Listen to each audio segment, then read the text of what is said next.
Você vende petróleo em dólar, você vende exportações e importações. Então, os Estados Unidos ganham o IOF mundial e, com isso, ele vai mantendo o déficit dele. Se isso desaparece, essa é a bomba atômica do modelo americano. Sim. E eles não vão permitir isso de jeito nenhum.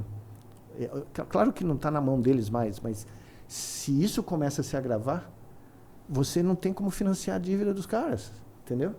Então, você montou toda uma civilização baseada nessa ficção, nessa abstração, e de repente o margin call, né, que os caras chamam, vem, né? Bem. O cara fala, bom, como é que você vai financiar os 9 trilhões de serviço da sua dívida americana se a China não quer mais comprar os treasuries, né? Os treasury bond, né, o bond da dívida americana, o Japão está vendendo tudo, né, a Europa começou a vender. O Brasil tem 400 bilhões de dólares no UST Bills. Eu acho que deveria bom começar a vender. Né? Como que você vai financiar 9 trilhões? Quem vai comprar? Voltar ao lastro ouro, né? Voltar ao lastrear. Não, o Nixon, quando ele rompe o lastro ouro, ele cria uma economia americana completamente divorciada de qualquer coisa tangível. É verdade. Né? O Fort Knox sumiu. Se a população norte-americana começasse a não ter a taxa de natalidade, afetasse a economia, o conceito inteiro ia para o Então, mas é aí onde eu acho... Por isso que eu acho que o professor Beluso vai me matar. A teoria de que a disputa do poder hegemônico está nos meios de produção foi por vinagre. Porque os meios de produção vão ser automatizados, eles não vão ser nem nacionais, eles vão ser, né, globalizados. Veja o que aconteceu na China. A China financiou toda a tirada de 700 milhões de pessoas da miséria com as empresas europeias e americanas que foram para lá. Né? Professor, você falou que os meios de produção eles realmente já estão sendo tomados, isso é um fato, e falou também no começo da conversa sobre o oráculo. E recentemente até o oráculo está querendo a gente está querendo industrializar, né? Então tem o Caixa, né? Que inclusive tem uma brasileira envolvida, que é aquela Caixa, né? Que já viu isso, não? Como se fosse uma bolsa balcão de previsões. Aposta. Previsões, né? Palpite, é porque previsão o que eles falam que o mais importante aí, Mário, é a informação. Que é isso? É isso. Eles querem pegar a informação de tudo. Você não viu que tem alguém, ninguém sabe quem é. Tem uma bolsa de apostas nos Estados Unidos, uma empresa, né, onde você aposta em tudo. Polymarket. Polymarket. E aí uma brasileira, inclusive, agora lançou a Cauchy. Mas a Polymarket eu acho que é melhor, que domina maior, o mercado nesse momento. Então você vai lá e aposta se o dólar vai subir, mas de repente começou a aparecer um cara lá que 60 minutos antes do Trump anunciar alguma loucura, alguma tarifa que ele vai, depois de 10 dias, trazer para trás, o cara vai lá e aposta. É um cara. E quem aposta contra? Não, tem os shorters, tem os caras que fazem o short, mas não, tem um cristão ali que ninguém sabe quem é, que uma hora, alguns minutos antes de uma decisão geopolítica gigantesca ser tomada, ele vai lá, aposta. O cara ganhou em 12 minutos 300 milhões de dólares na última das coisas que ele fez. E é o mesmo cristão. Ou seja, esse cara está ganhando bilhões apostando em decisões que ele tem um inside information. É óbvio. Tá mais do que... Mas ninguém sabe quem é. Né? E a imprensa americana olha para isso e ninguém abre a boca. Ninguém audita. Ninguém fala, bom, e você acha que não tem como descobrir quem é o cara? Claro que tem. E o cara preocupado, e a gente preocupado com o atleta, né, fraudando aquilo que olha, eu vou te contar, é uma distopia. Bom, isso é uma distopia. Por isso que eu escrevi isso aqui. Eu estava aqui trancado em São Paulo, no meio da pandemia, coordenando o comitê do Nordeste da pandemia, né? Vou botar aqui na tela para a galera. Aqui, ó. E eu falei, eu tenho que escrever esse barato, senão eu vou ficar louco, porque eu estou vendo essas... Mas você escreveu bem. Essas coisas convergindo, né? Sim. A crise climática, a pandemia em si, que não vai ser a última, tá? E não acabou. Tem essa verdade, outra. não acabou. Acabei de falar com uma estudante brasileira em Boston hoje à tarde. Primeiro que está tendo um surto de gripe violentíssimo no país, você não ouve a notícia. Você não vê a notícia. É realmente uma das maiores números de casos de gripe em anos que está acontecendo agora no inverno americano. E o Covid não foi embora. O Covid está lá, está espalhando, está aqui, está na China, está em todo lugar do mundo, ele ainda está.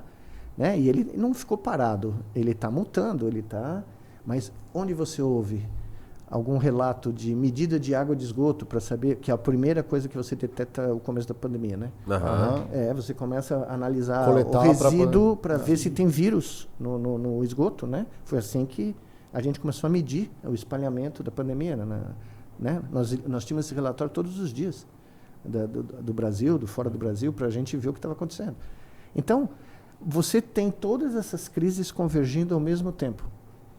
E ainda assim, a gente não consegue focar nelas. E esse é o terceiro erro do iluminismo, que ninguém podia prever, né? Os caras não podiam prever que a gente ia levar esse determinismo biológico no limite, né? O que isso quer dizer? Que tudo na vida de um organismo é pré-definido, é matematicamente previsível. E não é. Uhum. O cérebro humano não é. Apesar que tem gente que fala isso, mas não é. Tá? O que acontece? No limite, nós estamos perdendo o foco no que importa. Então, a gente perde tempo com um monte de outras coisas, né, satélites, ou sem grande relatividade, porque nós fomos treinados pela internet, pela televisão, pelo rádio, né? O Mumford fala do impacto da televisão na vida americana. É impressionante. Ele morreu antes da internet explodir, né? Ele morreu em 1990. Então, ele não viu. Tudo que ele fala ali, você multiplica por 100, está acontecendo agora. E a gente não está percebendo que, como o senhor falou, 1,5 trilhão de capex investido em inteligência artificial não tem retorno. Não vai ter. A OpenAI lucrou não, teve de entrada de dinheiro, né, de revenue, 20 bilhões no ano passado. Ela perdeu 12 por um trimestre. Uhum. Ou seja, ela perdeu 3, 4 vezes mais do que ela conseguiu gerar. E isso, uma hora, a conta vai chegar. Bate no muro, né, como eles dizem lá. Né? Existe alguma conta ainda que, nesse curto período de tempo, ainda vai ser muito benéfico alguns avanços que a gente vai ter com inteligência artificial? Não estou falando dessa comercial que se coloca as pessoas. Óbvio, quanto custa, por exemplo, para você descobrir um câncer com tempo, né, diagnósticos, muita coisa vai avançar e vai potencialmente positivamente avançar, certo? Isso chama estatística. Uhum. Todos nós que fomos para a escola aprendemos a usar estatística. O que aconteceu nos últimos 20 anos, e eu uso esses métodos de inteligência artificial desde os anos 90. Uhum. Porque, por exemplo, nós começamos a registrar 800, 900 neurônios simultaneamente. Ninguém nunca tinha feito mais do que um. De repente, você tem 20 terabytes de dado por tarde. Né? Então, como é que você vai analisar isso? Nós começamos a aplicar métodos de álgebra linear e de estatística multidimensional para analisar esses dados. É o que os caras usam, redes neurais artificiais. Eu fui treinado com isso. Uhum. Né? Para você ter Muitas uma ideia, matrizes. Eu fiz curso de álgebra linear na física aqui de São Paulo como ouvinte. Eu era aluno de pós-graduação da medicina, mas eu fui fazer curso de álgebra linear e cometi a insanidade de aprender a programar em Prolog e Lisp e numa linguagem que ia revolucionar a medicina chamada MUMPS. Eu passei um mês em Amsterdã aprendendo MUMPS, que a Universidade Livre de Amsterdã tinha criado, publicou um paper na Science dizendo que não ia ter mais doutor na emergência. Aí você ia pôr os dados do cara no programa escrito em MUMPS e ia sair o papelzinho dizendo, vai para casa, tio. Ou entra que você está morrendo. Né? Eu fui passar um mês em 86. Trabalhei com o papa da tal linguagem. Né? Sensacional, holandês maluco de tudo.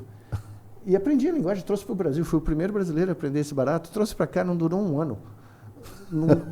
Não foi para nenhum lugar. Eu perdi um mês em Amsterdã, né? E era um troço complexo, era uma linguagem, parecia C, mas... Alguma coisa, né? Você ainda levou daquilo. Não, foi muito divertido, né? Mas enfim, claro, o Big Data. Big Data ajuda a medicina, ajuda a economia, ajuda... Né? A gente consegue usar a estatística de um modo inteligente, mas nada disso é consciente, inteligente. Essas palavras foram sequestradas. Por isso que o livro que eu estou escrevendo agora chama Nina. Nem inteligente, nem artificial. Porque não é inteligente, pode esquecer, e não é artificial porque para funcionar precisa ter milhões de pessoas treinando, marcando os dados, né? Gente, programador, fazendo música, fazendo... Não, veja, o cara pintando que agora, quadros. Pra você ter uma ideia, os heróis do século XXI, eu vivi para ver isso. O menino agora, Alexandre Wang, que é o CEO de inteligência artificial da Meta, vendeu a empresa dele para o querido Zuckerberg por 15 bilhões de dólares, ganhou $1 bi, só ele. Manus, né? O que ele fazia? O nome da empresa dele chamava Scale AI. O que ele fazia? Era um feitor de escravos do século XXI. Ele saía pelo mundo, nos lugares mais miseráveis do mundo, campo de refugiado, Somália, Quênia, aqui na floresta da Colômbia, na Venezuela, contratando gente a 10 centavos por hora para marcar dados. Sem nenhuma garantia de emprego, sem nenhum tipo de regulamentação trabalhista, sem nenhum tipo de nada. O cara literalmente explorou as pessoas mais miseráveis do mundo para marcar dados para as grandes empresas. Então ele ganhava 200 milhões de dólares de um contrato de uma empresa X e pagava centavos. Claro, aí até eu ganho dinheiro, né? Até um pobre neurocientista consegue ganhar dinheiro. O que é a recompensa dele? Hoje ele é o CEO da Meta, de inteligência artificial. Eles mandaram embora o francês, que é um dos papas do Deep Learning, né? Puseram o moleque lá. Por uma questão mercadológica, talvez. Não é nem mercadológica, é porque o cara acha que esse cara é um gênio. A sensação que você ouve do anúncio, o menino é um dropout, todos eles são, né? Já notou? Todos eles não conseguem terminar a graduação. Bill Gates, Zuckerberg, esse cara... Eu não vou nem falar do Kid Mosca porque é sacanagem. Né? O Nemesis. Não é Nemesis. Ele reconhecidamente é um idiota. Então, eu não tenho... Né? E o Manford prevê isso. É incrível. O cara fala no livro dele, 50 anos atrás, os caras vão querer ir para Marte. Por quê? É um inconsciente tomando conta. Sim, temos que colonizar lá. Nós temos que colonizar o que a gente vê. É a mesma sensação de chegar no Novo Mundo e matar todos os índios para impor a religião católica, impor o modo de vida europeu. Nós temos que ir para outro planeta, porque esse aqui nós já destruímos. Mas entendeu? com tanto pessimismo, eu